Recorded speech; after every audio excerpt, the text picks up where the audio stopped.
Hi everyone, welcome to Unmuted by Big Karma for another episode of our podcast where we go into the secret sauce of the entertainment industries, be it sports because we're making a sports game, be it gaming because we're making a sports game, or other many forms of entertainment, music, cinema, everything that inspires us. Here at Big Karma, we're making a video game starring kick-ass action heroes who leverage their disability to win. If you want to learn more about that, there's a Patreon for it. You can join our community at patreon.com/bigkarma. For those who are watching the video, there's a ticker at the bottom. And my dear friend today as a guest is Dr. Brett Guimard, from Alchemist Quest, also from Hero Hangout, also from Big Karma, actually, because he's helping us tremendously with so many things, and we're going to go into that at some point or another during this interview. And last thing, obviously, he was the medical head of the Paralympic delegation, US Paralympic delegation at Rio 2016. So he's really in tune with everything we're doing. And thank you for joining me, Dr. Brett. What's up, Doc? I always wanted to say that.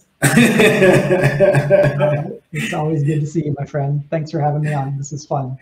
You know, we've had so many calls, and every time before our calls, I tell myself, oh, I gotta go, what's up, Doc? Because, you know, Bugs Bunny, I'm a big fan, and I always forget. And then I almost forgot as well, what's up, Doc? You got it in. You got it in here officially on a podcast. It's perfect. It's the right time. Yeah.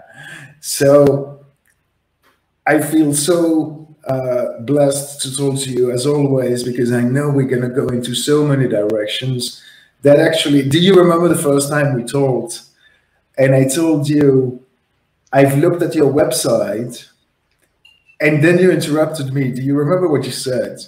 I don't know. I know. I remember that. I know this, that every time we end up having a conversation, every time we get on the phone, I look down 4 hours later, we're still talking. We've gone every which way, but no, please remind me. This sounds like something I should know. It's actually something I use to anyone or everyone when I want to summarize who you are. I say, the first time I told to Dr. Brett. Is this the Ninja Gaiden? Ninja Gaiden? No, not yet. Okay. I told you, oh, I looked at your website and your CV, and you interrupted me and said, and you must have thought I'm such a nerd. That pretty much fits. That definitely fits. But then I told you, no. I saw an entrepreneur in the medical field, and I was so surprised by that, because with John Schultz, our good friend, I never can list all his credits because his IMDb is too long. With you, it's your degrees that I never remember all of them.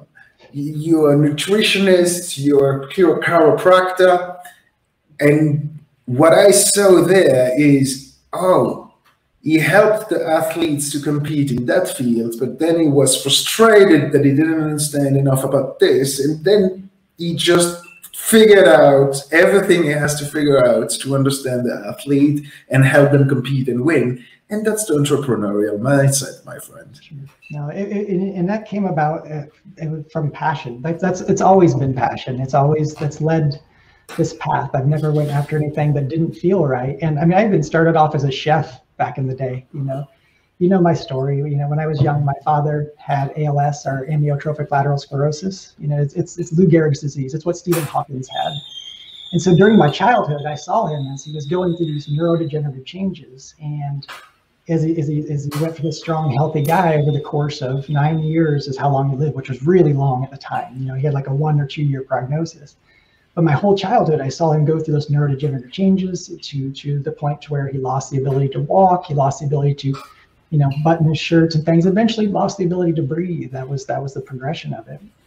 And that process just kind of set me on a path of just exploring everything. I remember being a kid, I was maybe 5 or 6, and you got that prognosis of ALS. And again, this is a long time ago. There was really not much known about it all. There still isn't. And it went to that, okay, here's a pamphlet, sorry, you've got 1 or 2 years to live. But I remember as a kid thinking, there's got to be more. There's got to be more out there. I love martial arts movies, so we'd see these herbs and these meditations and these different things. So it led me on these different paths. And I actually started off as a chef in Chicago. I went to culinary school with the idea of let food be thy medicine, to learn everything about the science of cooking, and it was so much fun.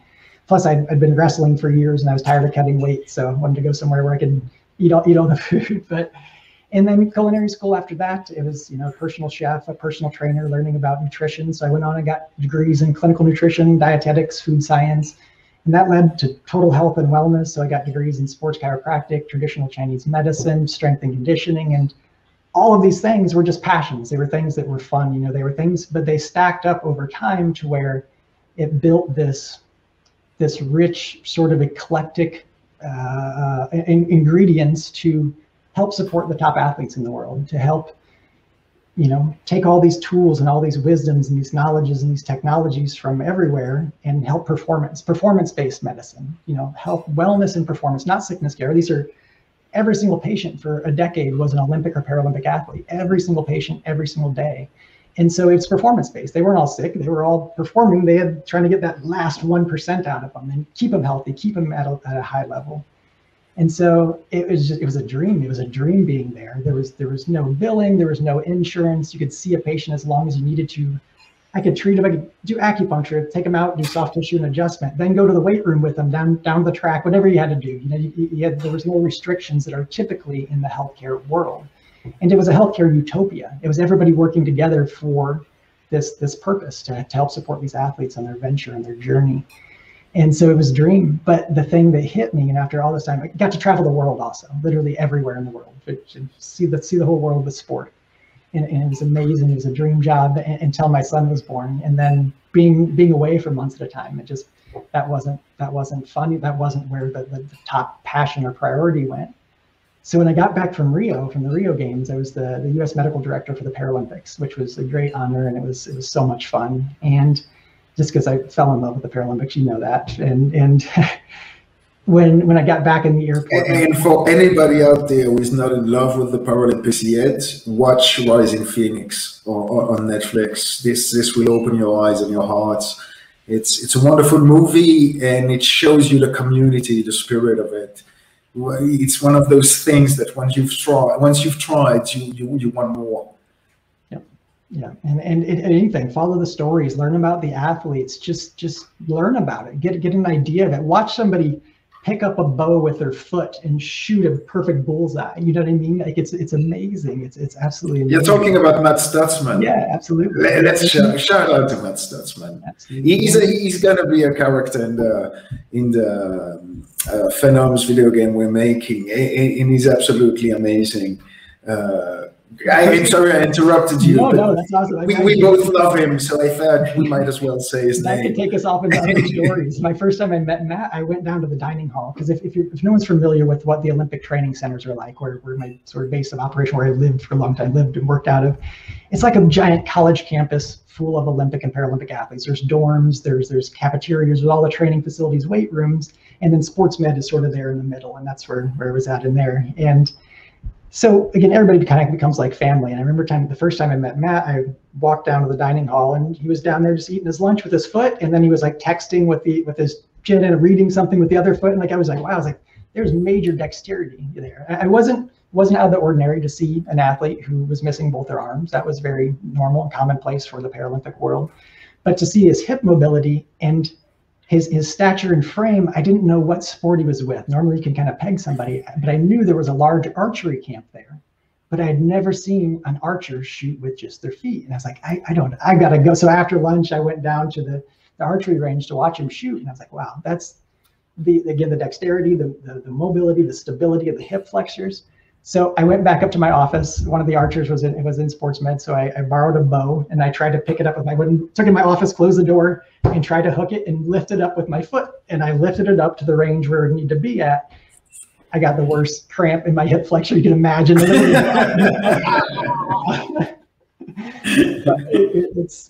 like I said, it's inspiring. So learn the stories. If you haven't fell in love with the Paralympics yet, you will when you see them and you learn more about it. So So I guess, I mean, I could digress back to the other story, or we could keep going on. The other story of you know, kind of how I got that journey into entrepreneurship from that health and wellness sort of area was that it was my son. It was him being born when I got home from Rio in the airport.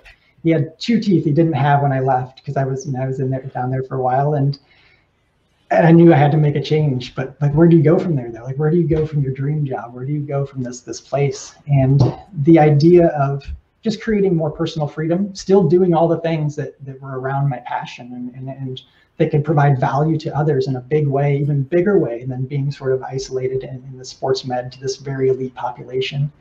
And so that led me down the entrepreneur route, and it has been a journey. I mean, there's been so much growth that comes from it, and I was very fortunate to figure it out. It's another form of marathon.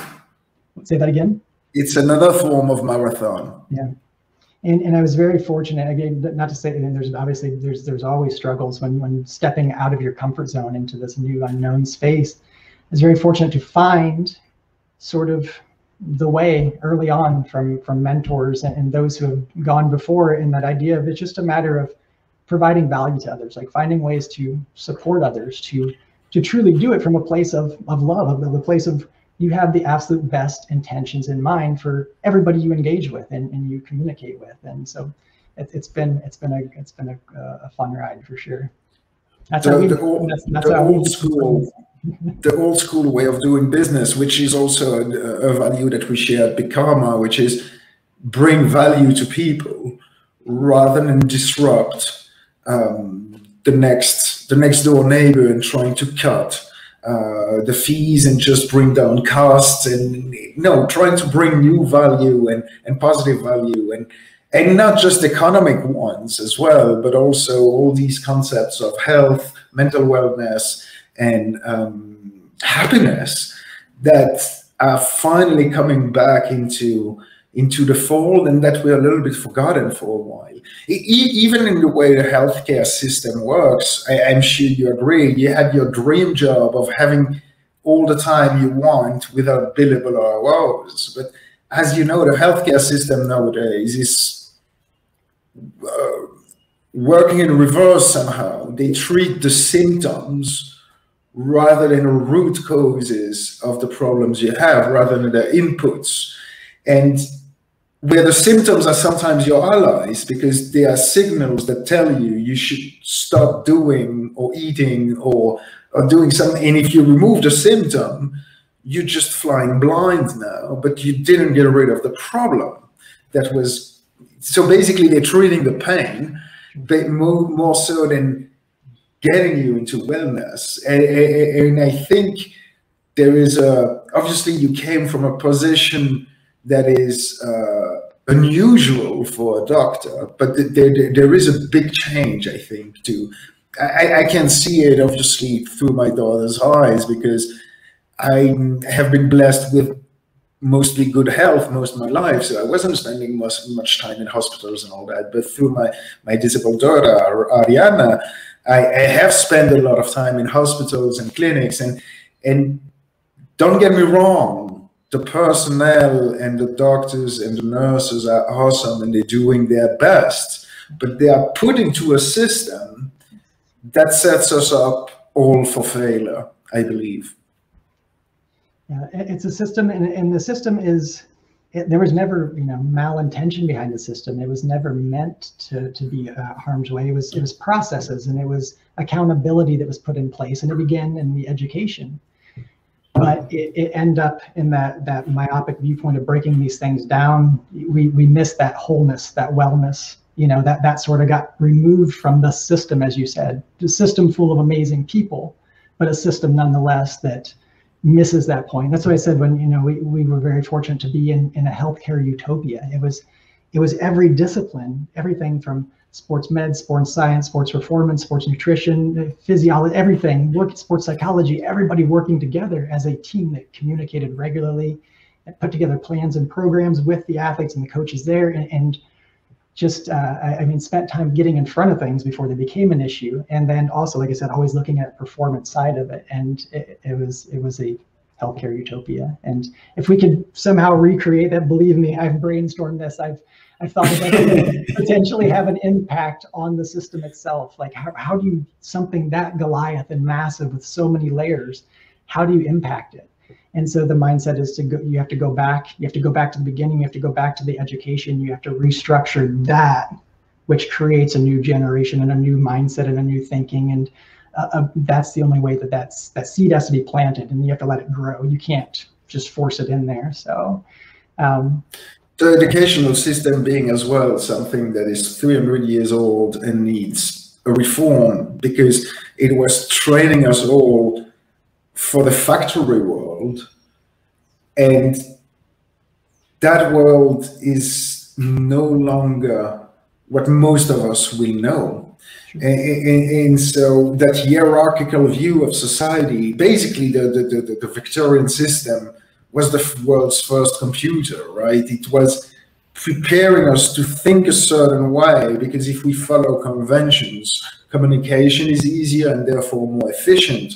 And in a factory world, it makes us all more productive, which was the goal somehow of the educational system, the Victorian one. But now all this learning of knowledge and learning no place is completely out of touch with the 21st century, which is all about creativity and standing out and finding your difference, which is also something we believe a lot at Become, obviously, that Les Brown thinking, there is greatness in all of us, and it's our responsibility to manifest that greatness. And so I always go back to what my mom as a teacher always believed when I was a kid, which was, it's so much harder to teach critical thinking. But I would argue with you that in this day and age, critical thinking is somehow one of the few things that should be taught, because the knowledge is out there on the internet. How do you filter it is what we should teach the kids. How do you leverage it? How do you use it? How do you trust a credible source? How do you verify an information from multiple sources? This is much more interesting than memorizing stuff that is going to be obsolete in a year. Absolutely. And as you nailed it there, as you led to us through there, information is unlimited at this point almost. Like, we have access to unlimited amounts of information, more than we can consume in a lifetime. It's how do you take that information and create knowledge, wisdom, experience from it, value from it? How do you, that's a big one, where you find those problems and create that value. And discernment from the bombardment that we have every day coming at us. What is real information? What is false information? What do I take from both sides to move away from that polarization that occurs? So yeah, and you know, about that educational system, it's also the way we label people. And that goes back again to your Become values and how we want to break those walls. How I, for example, realized that inclusive design is universal design, because it's what I keep saying. We've had this discussion before. I don't like it in the US when they say that autistic people are on the spectrum, because it makes me think like, but we are all on the spectrum. Where the cursor is what defines us unique in the 7 billion people. And some cursors are more extreme than others. And you see that more and more in video game settings and design as well. And those little nuances, I think it's really about categorizing labels. In the video game industry, for example, it's casual gamer, core gamer. And I'm like, but can't it be that it's the same person who is a core gamer of Gran Turismo and a casual gamer in that game, and maybe somebody is a core hardcore gamer in that Angry Birds supposed to be casual gamers? All these labels somehow, and I should be a marketing guy, I should like them, but I feel it's missing the point of the profiling of people. And Dr. Arsalan Aptani was suggesting to me as well that even the healthcare system is guilty of that. Just by calling you a patient, it's like you're already pre-sick, and we already put a label on you, which already brings anxiety to the whole situation. And he was telling me, I even refrain nowadays to tell somebody he's depressed, because that's somehow on him, and it's a label. No, he's in a depressing environment.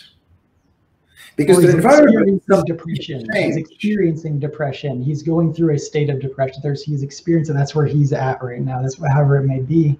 As you said, there's always this forced labeling. This comes a lot with diagnosis, giving a diagnosis code, a number, a name for billing insurances and things. But then it puts a label. Then people kind of own, this is my thing. This is what I have. This is what I, it's very interesting. He said their labels are created, duality, like separation is created. We move away from that wholeness or oneness that we all are.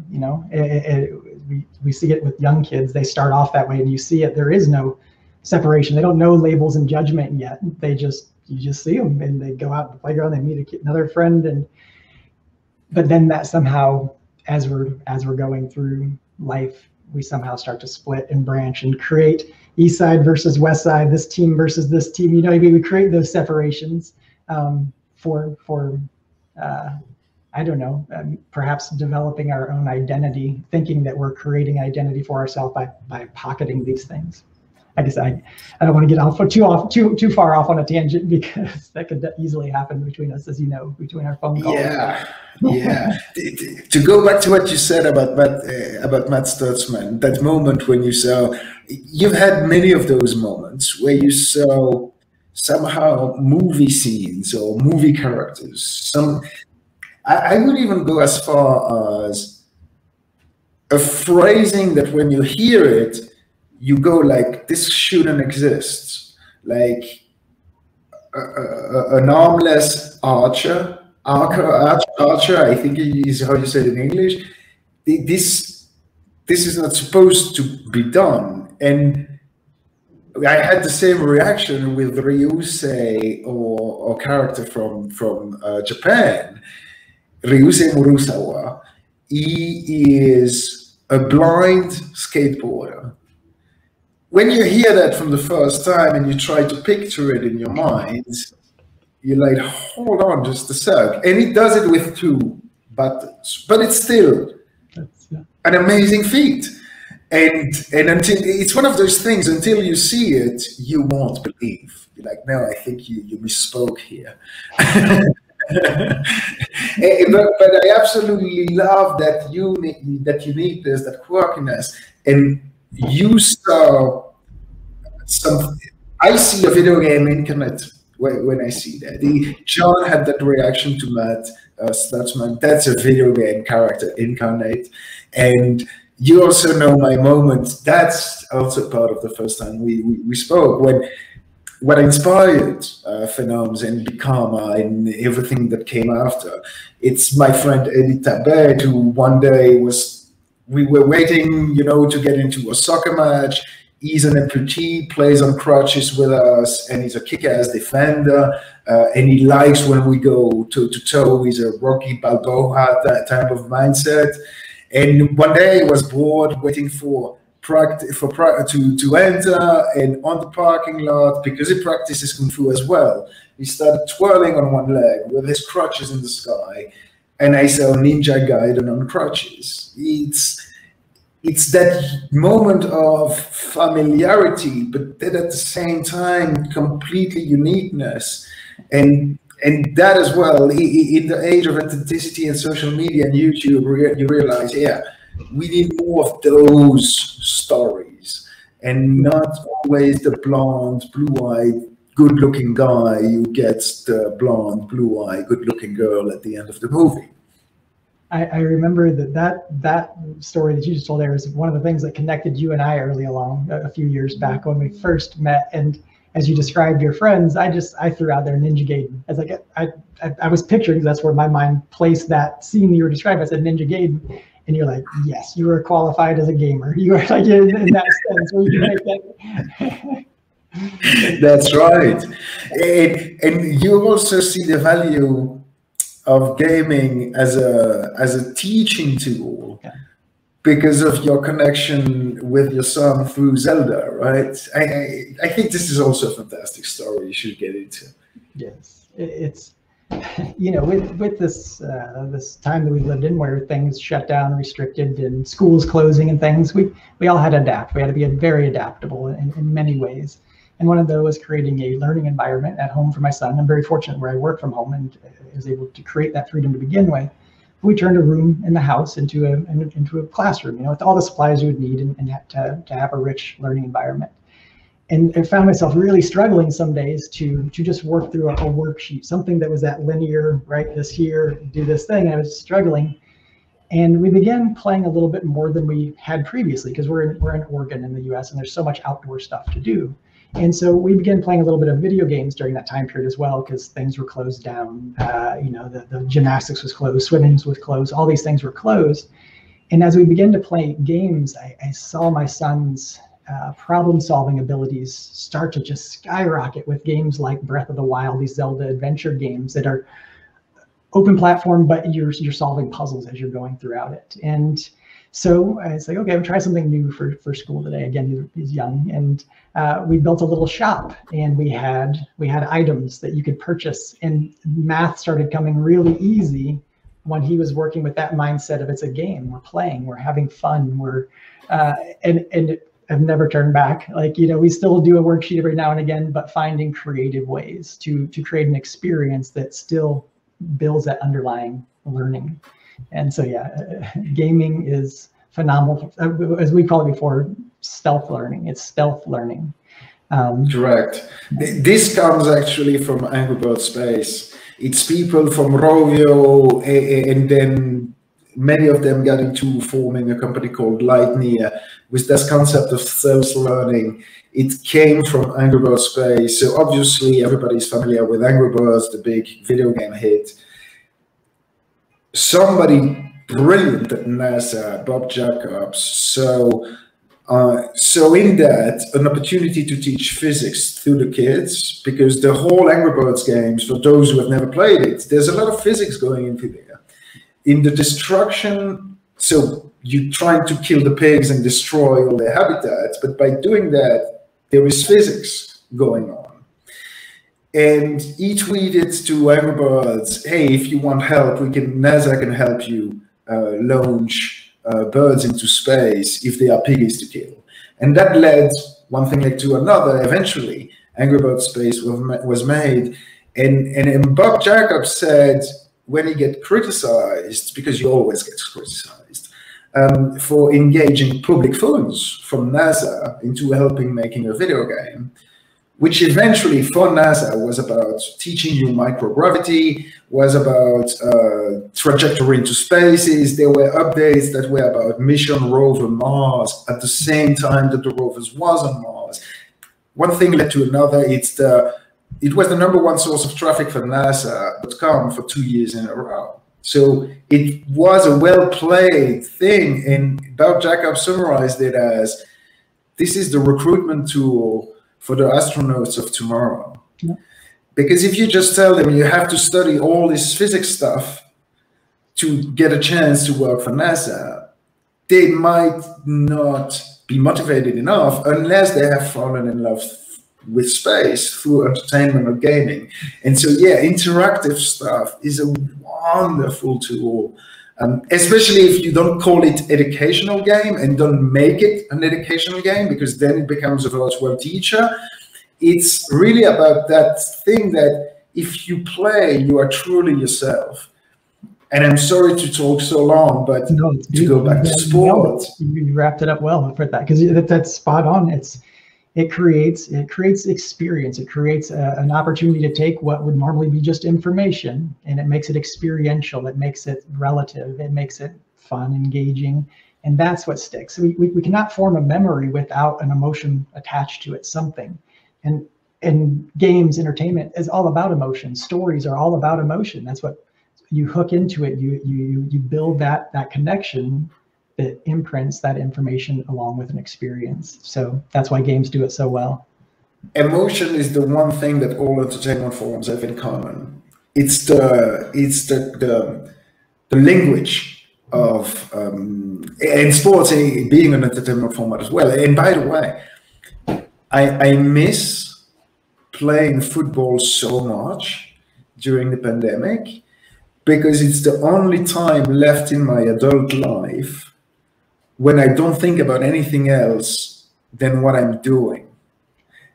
I'm not sure if you agree with that, but maybe dancing and sports have had those two moments, or playing a video game as well. There are those moments where you get so much in the zone that there's nothing out there besides that game and that goal you want to score. You live in the moment. Yeah, present moment awareness. You're fully engaged in the present moment, and that's where life happens. But we drift so far from it in the past and the future in our minds that we lose that. But when we're engaged in something, whether it's a game or it's a sport or it's entertainment, then we are brought into that presence. And so, yeah. And so it's much more memorable than trying to memorize something on a piece of paper. I wish, you know, back then the teachers had told me, you know, Pascal, all this math and physics is to make video games. I would have paid so much more attention. Not that I was a terrible student, but I was also not the most zealous and diligent of them. I was a little rebel. So you touched on the pandemic. I think this is usually a topic on which I don't dare to digress with most people I talk to, because it's a rabbit hole. But with you, I think it's so much on point, because when we met, and it still is the case, your keyword, one of your keywords is adaptability. It's the title you plan to give to your book you are writing, and it's the title you tentatively give to that documentary you hope to make someday. And it's key to your mindset as well. It's not just the words. That maybe tell us more about that concept of adaptability, obviously where you come from, but how the whole world pretty much so the importance of it through the pandemic.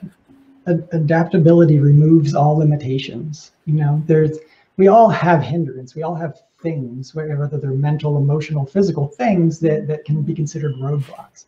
But adaptability allows to overcome those things, to remove those things, to find another way, And so ironically, pre-pandemic, we were all go on taking the adaptability book, using it as a screenplay to film an adaptability docuseries with all of these different, not just sport. We were looking at different ways that were adaptable in business and life and all these things. And the irony of it was 2 weeks before we were about to start filming that, we had everything lined up for the year. We had sponsors, we had these things planned, and it was going to be a road trip and going down to the training center and interviewing athletes, this whole thing. And we were going to follow people through Tokyo, because some of the people in the docuseries were Paralympic athletes, and we were going to have that whole experience with them. And then the world closed down on 2 weeks before that filming was to begin. And ironically, adaptability became more relevant than ever before. It actually became a buzzword very quickly. Think how quickly everybody had to adapt, whether it's a business or it's the school systems, or it's the parents at home, and in the way everybody just was scrambling to adapt. And we still are. It's changed the world forever, because we are forced in this zone of being uncomfortable. So you make change, that change ends up being new, and some of those things we keep because they could be better. And that's the idea of adaptability. It removes limitations, and it is a great way to think about your abilities. You are adaptable by your very nature. Every single person. So it doesn't matter what obstacle you have, you can make change, positive change that allows you to overcome that. And I know that for a fact because I've seen it over and over and over again across the board. And so that's sort of the idea behind it. And I think this is really what connects us, and what is the engine in Big Karma is, it's really not inspiration porn. It's not about, hey, if he can do it, what could you do it? It's not about giving pedestals to people with disability or athletes with disability. It's about giving them a platform to shine in the spotlight like they already are, because there is so much we can learn from the best of them. Obviously, it doesn't apply to the 1.7 billion people with disabilities. This would be like saying all Chinese people are this. It's not like all people with disability are inspirational and great. Some of them are assholes. Some of them are selfish. Some of them are greedy. You know, like anybody else. They are people. They are people. But what we do a poor job as a society is recognizing and showcasing the ones who deserve it, like we would with an able-bodied. There is this condescending approach, this awkwardness, this lack of knowing how to do it. And what we're discovering at Guimard as we're working on the video games is that the correct way to do it is the same way you would with anybody else. And not take gloves with them is the point. But what I love about this story is that basically you learn from your working with athletes with disability and their awesomeness. And now you're taking that awesomeness to bring value to the rest of the world who are also needing to adapt. And in my pitch to investors, I keep saying, now you've experienced the world as a person with disability, a disabling world for you, a world that is not adapted to you. I come to this as a video game guy with the right to joy. And when I realized with my daughter that the entire system was about her survival and a medicine and what she should eat to grow, but never about pleasure and entertainment, and that's where I come from. Is my kid supposed to be bored an entire life? So I have this right to joy, which people discovered during the pandemic. Oh, no more concerts, no more cinema. You're supposed to stay at home, work, and be productive like a robot. No more right to joy. You come with a different concept from the world of disability. You know where I'm going at, so I'm going to let you say it and then explain it, because I feel like people have also lost that during the pandemic. Which is, we've talked about many times, the term that's used, the dignity of risk. And sports provides that. Sports provides that.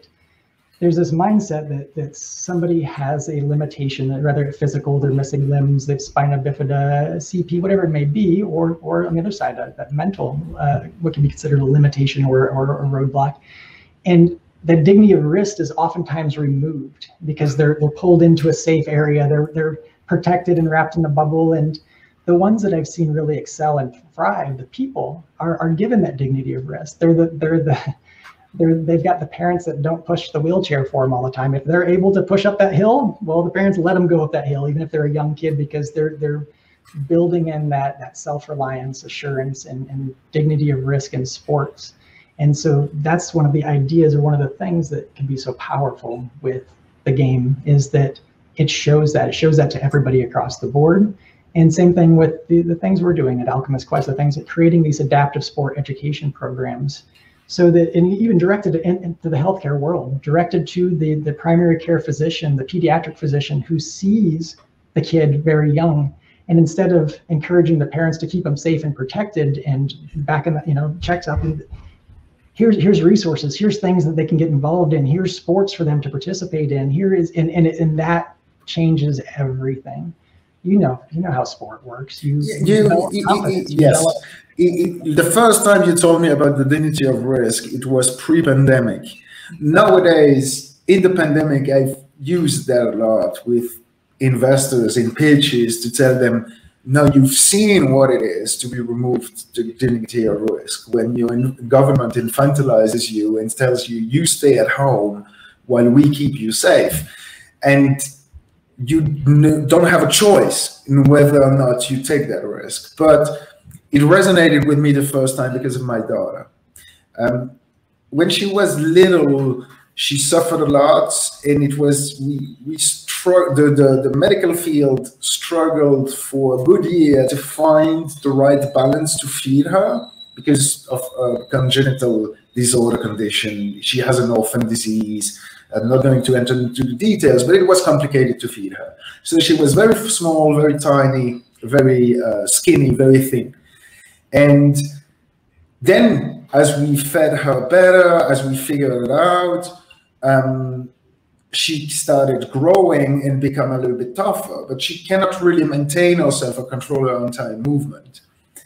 as I started dancing with her and playing with her at age 3 or 4, her mother was over concerned, as if she was a little baby of 6 months. And even with a 6 months baby, I would say she would have been overprotective. And there was this notion of, oh, but watch out, she's fragile. And there is this reflex a lot by parents, or with disabled children, we tend to overprotect them because they are fragile. If you only have one leg, don't risk breaking that leg. But at the same time, is a life worth living without risking breaking your leg? And when I go back to my view of teenage, I would argue maybe not. And with my daughter, I started joking with my wife. Look, in video game, we observe analytics of user behavior. And in this particular case, the key performance indicator is that she's smiling or laughing. If when I dance and move her, she's smiling, I guess it doesn't hurt her.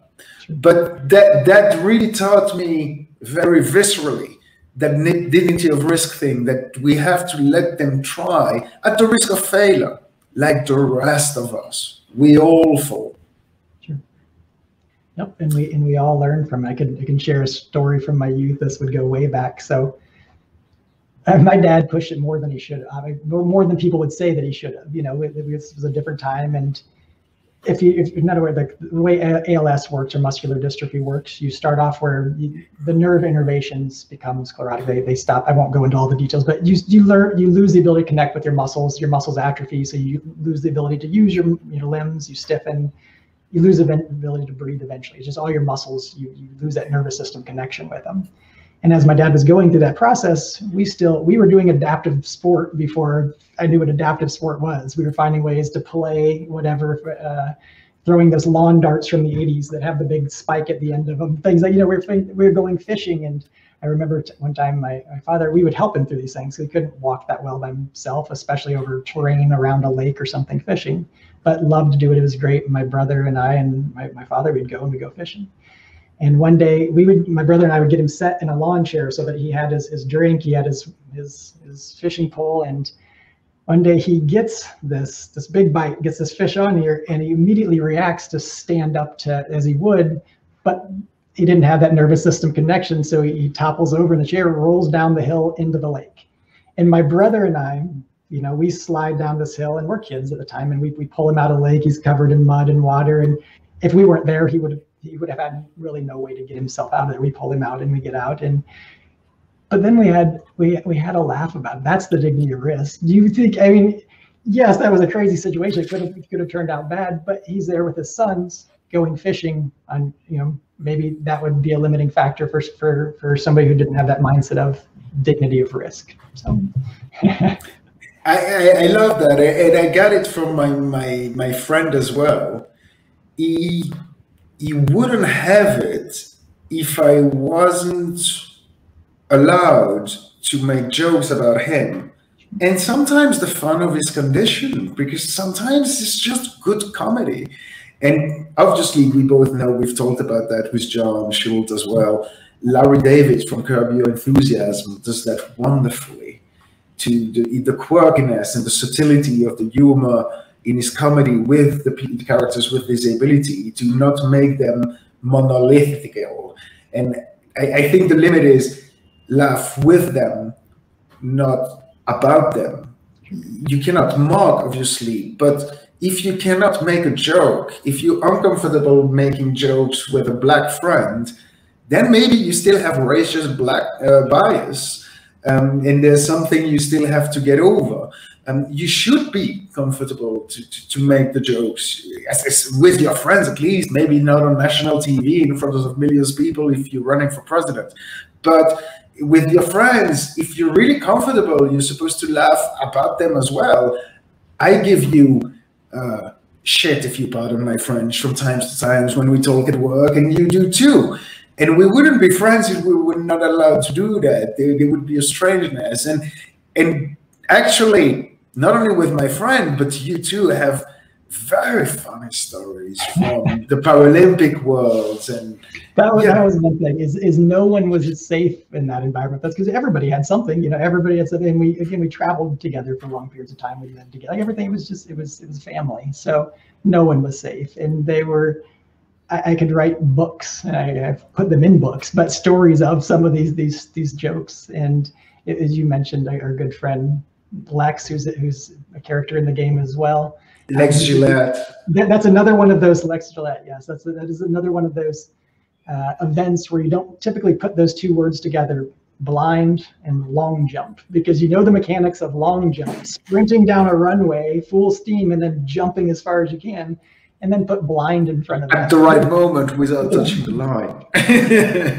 in a stadium full of people yelling, and you're trying to hear a clap from your guide to make sure you go straight at the pit. And I've seen that obviously on many occasions go wrong for many athletes, and it happens quite regularly. So that talk about dignity of risk there.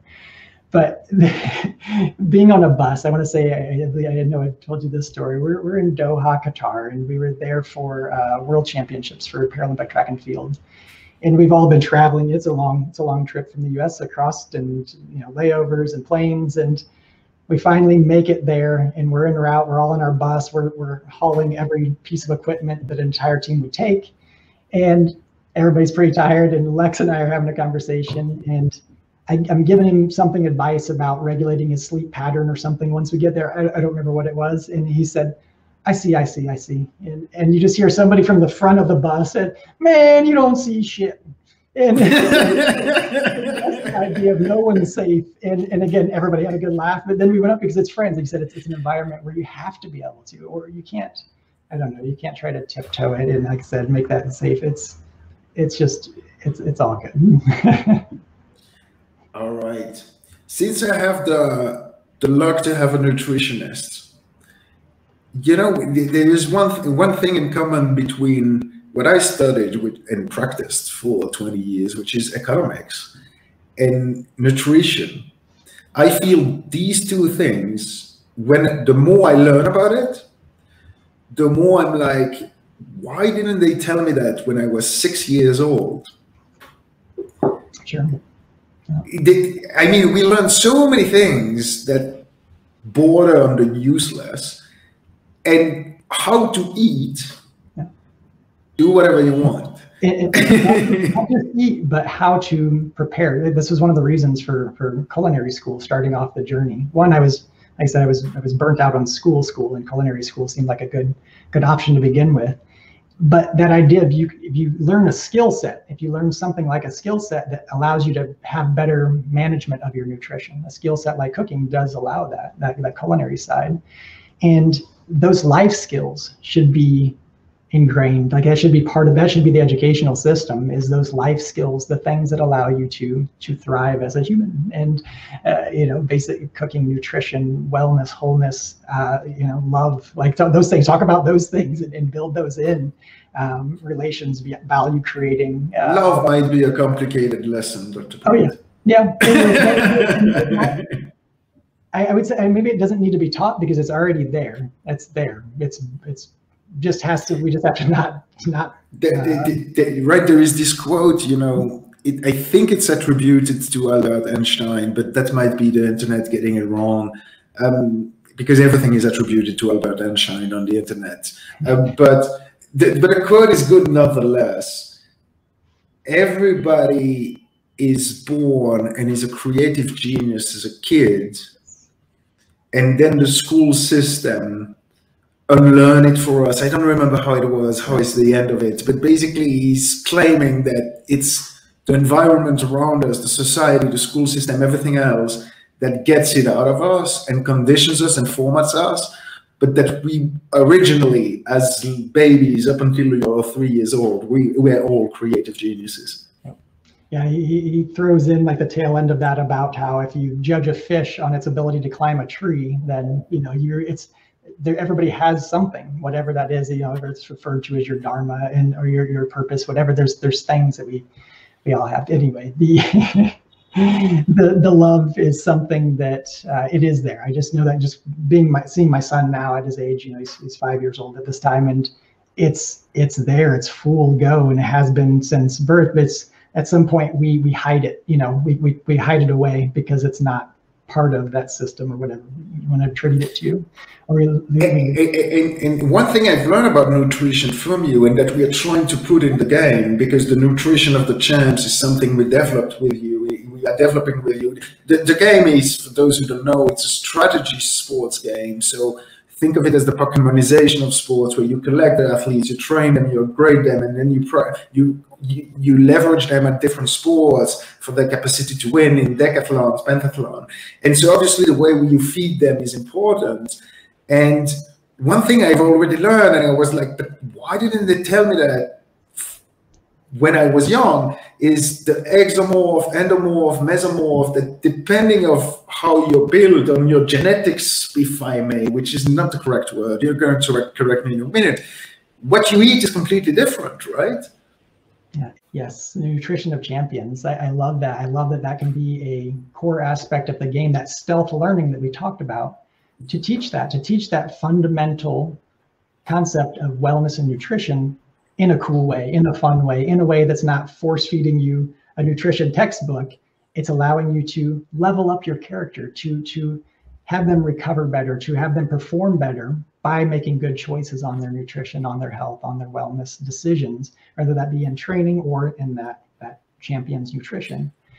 Good or bad choices, I may argue with you, because through the bad choices, you observe the consequences of eating pizza just before a match. I've told you this before. My dream is that there is this kid who plays the game. Obviously, there are two or three dreams. One of them is, one day I want the kid goes to his mom and say, I want crutches for Halloween because I want to look like Barish in Phenoms, and you know, to make disability cool and to have their role models and their stars.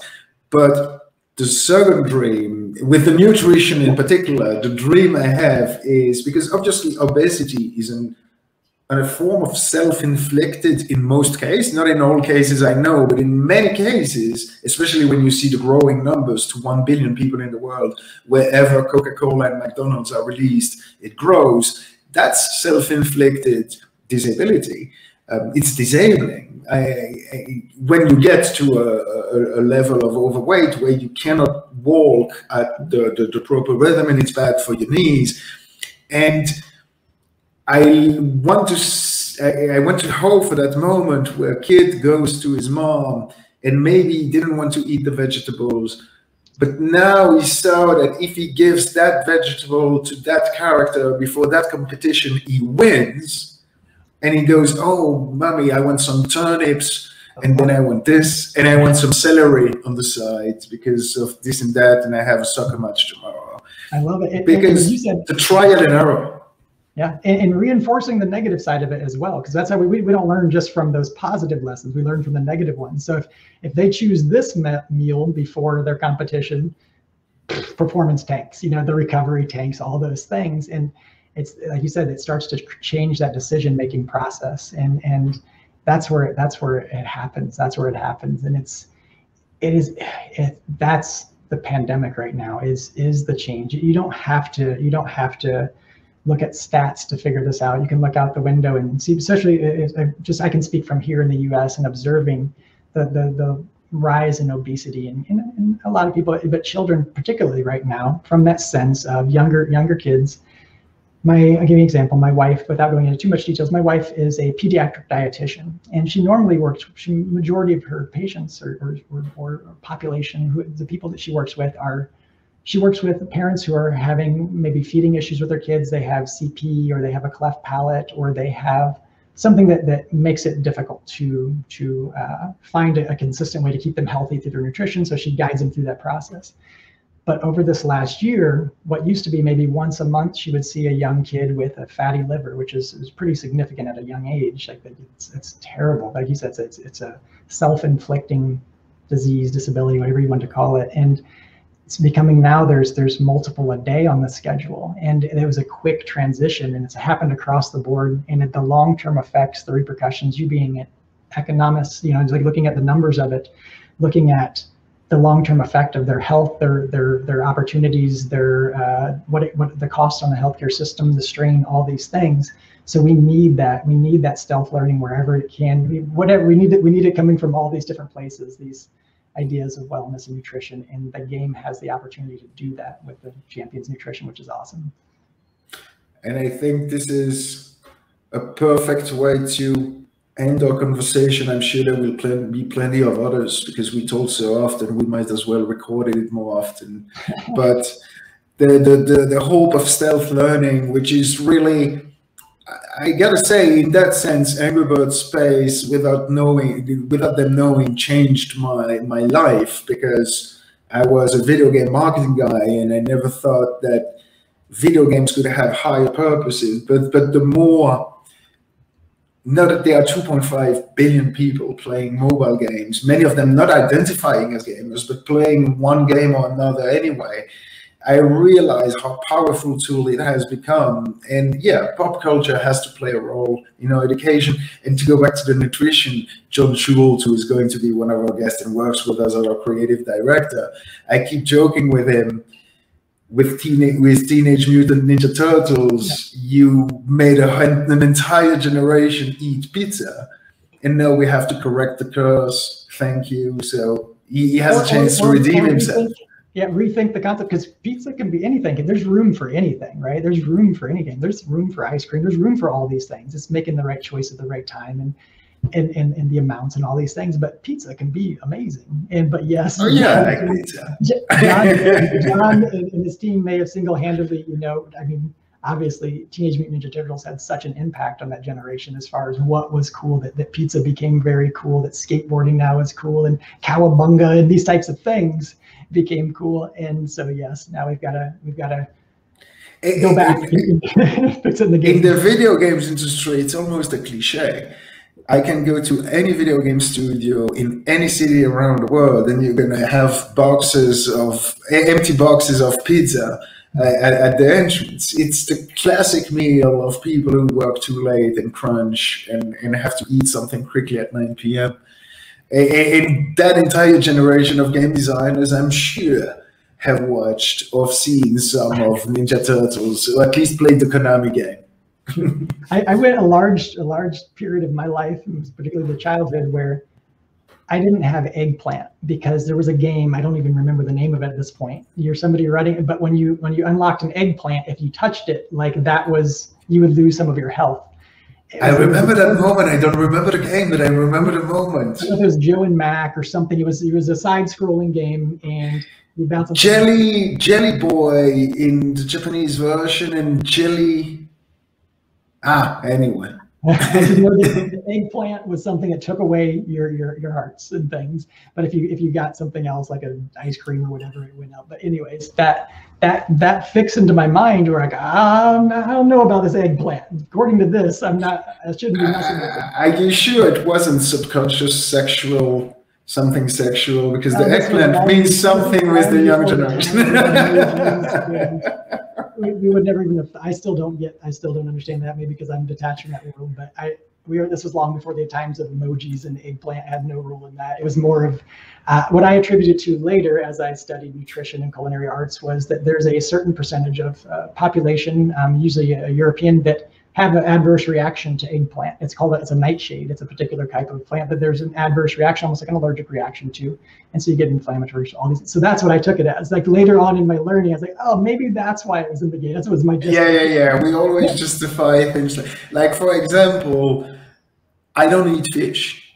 I can't stand the smell, the taste, even when I go through a meat market in Hong Kong, and the overwhelming smell of fish almost makes me puke. And my mom tried to trick me when I was young to say it's just chicken, and just putting it in my mouth, it had to be rejected immediately. And my mom, it turns out, is allergic to iodium, and she discovered it. She almost died when she discovered it through going through a procedure and everything. And I started telling myself, oh, that's why I'm not eating fish. It's because my body knows I'm probably allergic, and And it turns out, no, I'm not allergic to iodium. So I made up a complete story in my head. But no, I just don't like fish. And I'm peculiar about it. And I'm a little bee, to not say that. Actually, I am a little bitch. I'm not saying that about women. I'm not saying that about myself. So I think that word is allowed in this particular case. So yeah, thank you, Dr. Brett. We are digressing as we always do, which is why it's always so fun to talk to you. And again, you talk back whenever you want, whether it's to talk shit, I feel my French again, and talk about a video game, but also when you have announcements to make about your book, about your documentary, about what you're working on with April. We haven't even got into that at all. You have a wonderful learning program and mentorship program that you're working on with athletes. And next episodes, next time, my friend. I know you're gonna go. We can tease it now. We can. I mean, you already did, but that's Hero Hangout, and it is taking that idea of learning, creating mentors, taking these individuals who are influential to the youth, to everyone, and helping them to have a platform to be mentors, and to help guide others. And it's amazing. There's so much that's built into the idea of it, and it's a mobile app. And so, but yes, that's a whole nother. I won't keep on that. And, you know what? You know what? This forces April Holmes, if you're listening to us, this forces you to come as a guest and talk about it for an hour and a half. Come on, April. April is one of the co-founders of Hero Hangout. This was her idea. This is a dream that she's had for a long time, that she's seen as an athlete. As if you don't know April Holmes, she was the golden girl of the Paralympics for a very long time. She was a 100 and 200 meter sprinter, and she was a phenomenal athlete, and just a phenomenal presence, and has a yes. What a tough. Yep, and has a positive. What a tough woman. What a tough businesswoman. Really impressive every time I talk to her. And she's also involved in Big Karma and in the video game, and she's also going to be a character in Phenoms. Again, if you want to learn more about that, patreon.com/Big Karma. And thank you so much for your time, Dr. Brett. Talk to you soon, and enjoy the rest of your day. Thank you. You as well. Talk soon, my friend. Thank you. May karma be with you.